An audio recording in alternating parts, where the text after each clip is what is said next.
چند روز پیش رفته بودم فرودگاه برای استقبال از مجید که از کانادا برگشته بود. بهش سپرده بودم یه سری وسایل برام بیاره، ولی متاسفانه به خاطر اضافه بار نتونسته بود. تو این چند وقت بین دوست و آشناها خیلی پیگیر بودم که کسی هست برام وسایلمو بیاره. دانشجویی، مسافری، آشنایی که لیلا یکی از دوستام ASP اکسپرس رو بهم معرفی کرد. منم خیلی سریع اسمشون رو گوگل کردم و وارد سایتشون شدم. سفارشم رو آنلاین برای حمل از کانادا به ایران ثبت کردم. یه هفته نگذشته بود که بهم زنگ زدن و گفتن بارتون رسیده ایران. مگه میشه اینقدر سریع؟ داشتم باهاشون هماهنگ میکردم که کی برم ازشون تحویل بگیرم. گفتن لازم به مراجعه حضوری نیست و میتونم بارو دم در منزل تحویل بگیرم.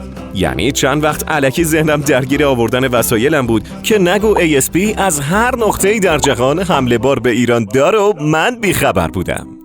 آسمان سوی پارسیان، راهی سریع و ارزان برای همیشه.